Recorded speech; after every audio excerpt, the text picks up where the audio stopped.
Salut à tous, j'espère que vous allez bien. Aujourd'hui, on approche les fêtes de fin d'année et souvent, qui dit fêtes de fin d'année, on parle aussi des soldes pendant l'hiver. Et en hiver, personnellement, je me pose beaucoup la question sur est-ce que je dois renouveler mon stock de batterie ou non.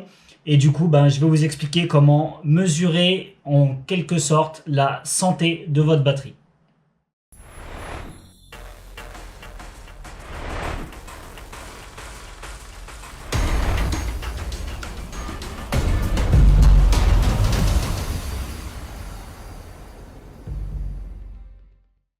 Alors comme je vous ai dit, on va parler de la santé de nos batteries et la santé de nos batteries, elle est légèrement visible grâce à une information qui s'appelle l'IR, l'internal résistance.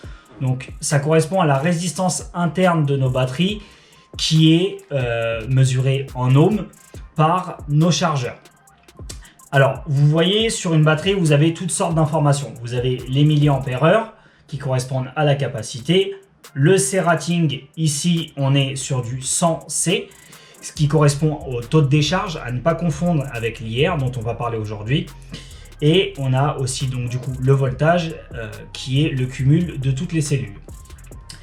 Donc là c'est une 4S, moi je vais vous parler de batterie 6S, celle que j'ai le plus en stock. Et du coup j'ai plusieurs modèles, notamment des modèles en bonne santé et en mauvaise santé.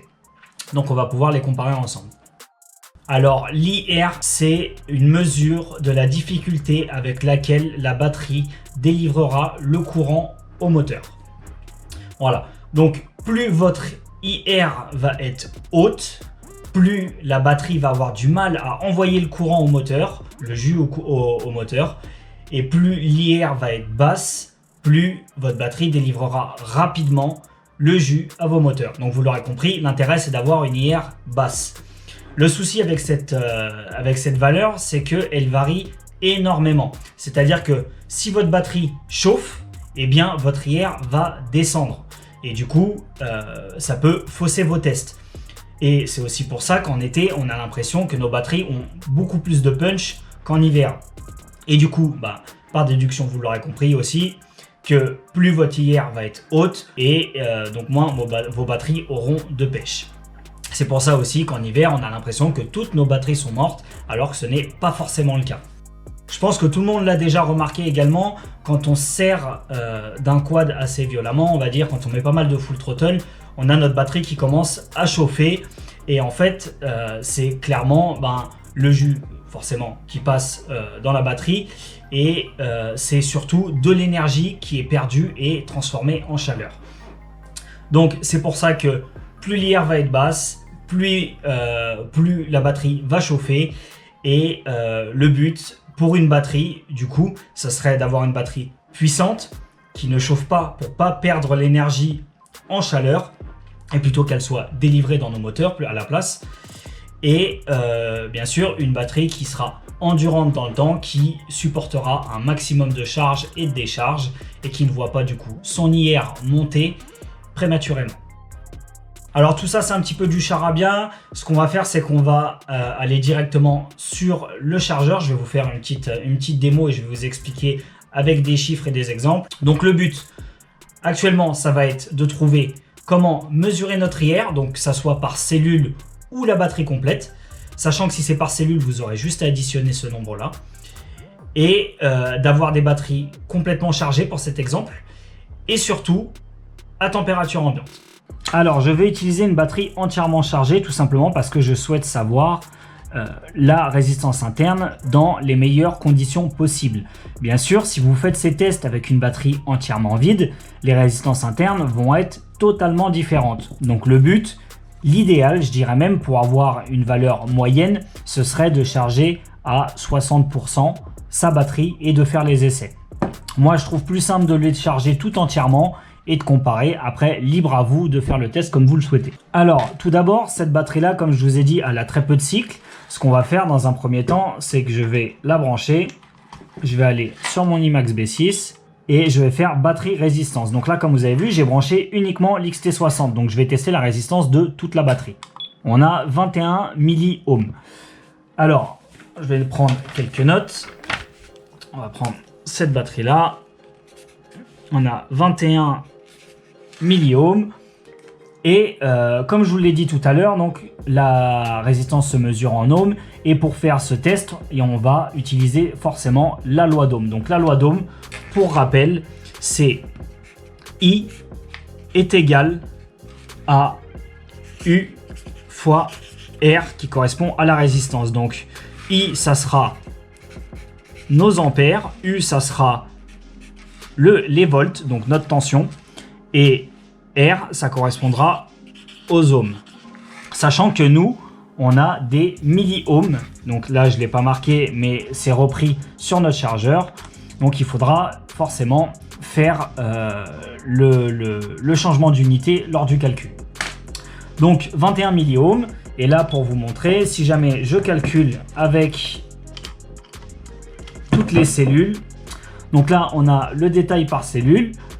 Et cette façon-là est aussi intéressante. Et là, si notre valeur est un petit peu plus haute, c'est tout simplement parce que par le câble de balance, le courant circule moins bien. Alors, on va utiliser, nous, la valeur qu'on retrouve ici, 27. Donc, vous voyez, j'ai déjà commencé à la manipuler. Ça a bougé un petit peu. Et c'est pas très stable de toute façon. Donc, on va prendre 27. Et on va tester les autres batteries. Donc la Tattoo qui a déjà une trentaine de cycles et qui est malheureusement en mauvaise santé déjà. On va faire le test. On a 62 de résistance pour la Tattoo. Et on va tester la Pulse qui a été dans l'eau à plusieurs reprises, qui est à 69. Bon, du coup, ça sert à rien de la marquer. Elle a quasiment la même valeur. Donc là, on a une batterie qui est en bonne santé et une batterie qui commence à faiblir. Alors du coup, maintenant, pour une résistance à 27, ce qu'on va faire, c'est qu'on va faire le calcul pour voir l'incidence sur notre drone en vol. Alors, moi, je sais que mon drone consomme environ 110 ampères quand je suis full gaz. Cette information, j'arrive à l'avoir avec le retour de la télémétrie KISS sur notre Taranis. Et du coup, donc, je vais utiliser cette valeur pour l'exemple. Alors, là, après avoir modifié donc notre formule, ce qu'on va faire, c'est qu'on va faire la loi d'Ohm, c'est notre résistance qui est 0,027 car je vous avais dit qu'elle était en milliohms fois l'ampérage qui correspond à 110 ampères pour moi. Ça va nous donner tout simplement la perte de voltage lorsque je vais être full gaz. Alors, si on fait le calcul rapidement, alors 0,027 fois 110, ça nous fait 2,97 volts. Et bien tout simplement là, en fait, ça vous permet de voir un petit peu comment une batterie pleine va réagir quand on va mettre un full gaz. Donc 2,97 volts, ce qui est déjà pas mal. Pour rappel, sur une batterie 6S, nous sommes à 25,2 volts batterie chargée. Donc du coup, on va faire 25,2 volts moins 2,97. C'est-à-dire que notre batterie, quand on va mettre le full gaz, elle va chuter à 22,23 volts. Donc là, vous voyez la réaction d'une batterie en bon état lorsqu'on met un full gaz. Maintenant, on va refaire le même test avec une batterie en mauvais état. Donc du coup, pour rappel, on était à 62 de résistance tout à l'heure avec notre batterie Tattoo qui était en très mauvais état. Donc cette batterie-là. Du coup, maintenant, on va refaire exactement le même calcul. On va faire 0,062 fois 110 ampères. Et on va avoir 6,82. Donc 6,82 volts. On va refaire le même calcul que précédemment. Moins 6,82. Eh bien, ma batterie chutera à 18,38 volts quand je vais mettre du full gaz. Donc, vous l'aurez compris, 18,38, c'est largement en dessous de ce qu'une batterie 6S déchargée a comme voltage. En général, quand la batterie 6S est déchargée, moi, généralement, je me pose aux alentours de 22,8. Donc, vous voyez, ça veut dire que la batterie en mauvais état, quand on va lui demander beaucoup d'ampérage, elle va s'écrouler en voltage. Alors, sur cette configuration, avec 110 ampères, je suis avec des 2150 kV.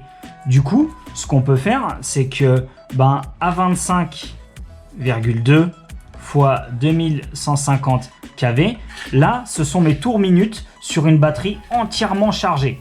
Avec une batterie qui chute, 22,23 fois 2150 kV, on va déjà passer à 47 794 tours par minute. Donc déjà, vous voyez, on a perdu quasiment 7000 tours minute. Et si on fait ça avec notre batterie qui est en mauvaise santé, du coup, vous allez voir que ça va tout de suite refléter le manque de puissance qu'on va ressentir en vol, puisque 18,38 fois 2150 kV, on tombe directement à 39 517 tours par minute.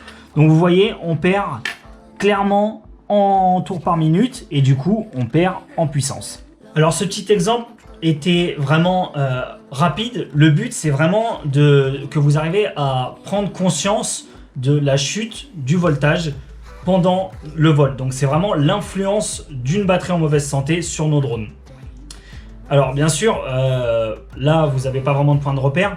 De ce que je peux vous dire, de par mon expérience générale et de ce que j'ai pu lire également sur internet, une batterie en bonne santé, c'est une batterie qui aura entre 0 et 7 milliohms par cellule de résistance. Donc là, on revient sur une résistance mesurée par cellule, comme on a pu voir tout à l'heure, et non pas une résistance de batterie générale. Après, une batterie qui commencera à être un petit peu fatiguée, eh bien, avec déjà quelques vols, elle aura des cellules entre 7 et 14. Je pense que c'est une batterie qui a déjà une vingtaine ou une trentaine de cycles et qui a été pas trop maltraitée, on va dire. Et du coup, forcément, une batterie en mauvaise posture, je dirais presque HS, eh bien, c'est une batterie qui a plus de 14 de résistance interne par cellule et même jusqu'à 20. Et là, il va falloir commencer à les changer puisque vous allez bientôt passer à des batteries où lorsque vous allez mettre un coup de punch, eh bien, la tension va s'écrouler, vous n'aurez plus du tout de temps de vol. Et donc, vous l'aurez compris, au-dessus de 20-25, on va dire, de résistance interne, et bien là, vos batteries, ça ne sert plus à rien d'essayer de les maltraiter. Le seul risque, c'est qu'elles prennent éventuellement feu ou que vous perdiez votre drone dans un endroit non souhaité. Donc j'espère que cette vidéo va vous permettre de comprendre un peu mieux cette valeur qui est donc la résistance interne. Et j'espère pas trop vous avoir plombé le crâne avec tous ces chiffres et avoir été très clair.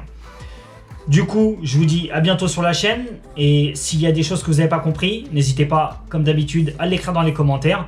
On fera en sorte d'y répondre le plus rapidement possible afin d'éclaircir les points sombres que vous n'avez pas compris. Alors, je vous dis à bientôt sur la chaîne. Et puis, pour ceux qui n'ont pas encore trouvé le résultat du giveaway, perdez pas espoir. Il n'y en a que quelques-uns qui ont trouvé. Il y a beaucoup de personnes qui ont envoyé des mauvaises réponses. Donc, ne perdez pas espoir. Cherchez ou alors relayez pour qu'on vous donne un petit peu plus d'indices. À bientôt sur la chaîne, c'était QNK pour YRFPV.